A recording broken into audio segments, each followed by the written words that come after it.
On April 6, 1976, the world lost one of its most enigmatic figures, Howard Hughes, a man whose name was synonymous with wealth, eccentricity, and influence.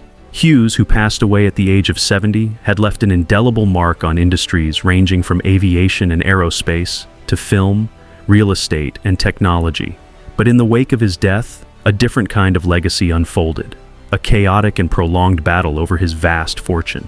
Hughes' journey began with an inheritance from his father, which he transformed into a financial empire. He didn't just invest, he created.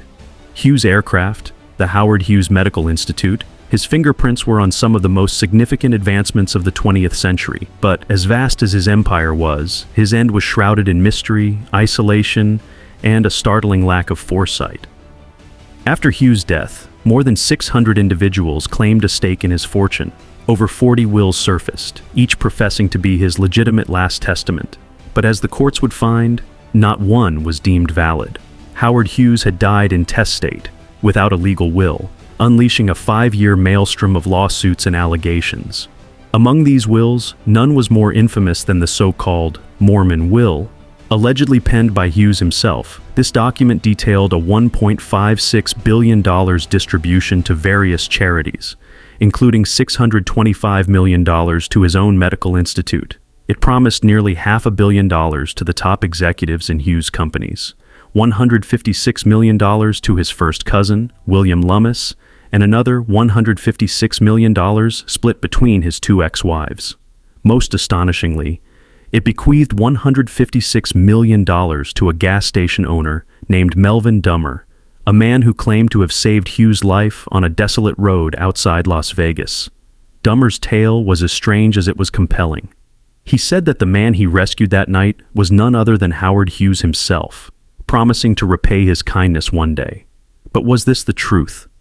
Or just another twist in the labyrinth of Hughes' life and death? In the end, the courts ruled that the so-called Mormon Will, like all the others, was a forgery. Under the harsh clarity of intestacy laws, Hughes' $2.5 billion estate was divided among 22 of his legal cousins, many of whom had likely never met the man who made them wealthy.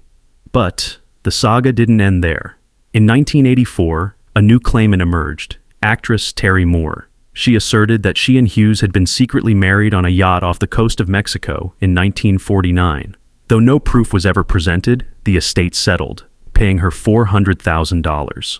Litigation over the Hughes estate would drag on for decades, finally culminating in 2010, 34 years after Hughes' death.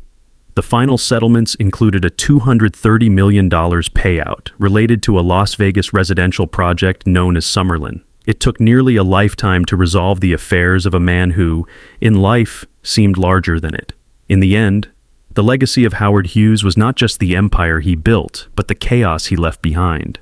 Without a clear estate plan, even a man as powerful as Hughes fell victim to the rigid laws of probate, where the ties of blood outweighed the bonds of friendship, loyalty, and love.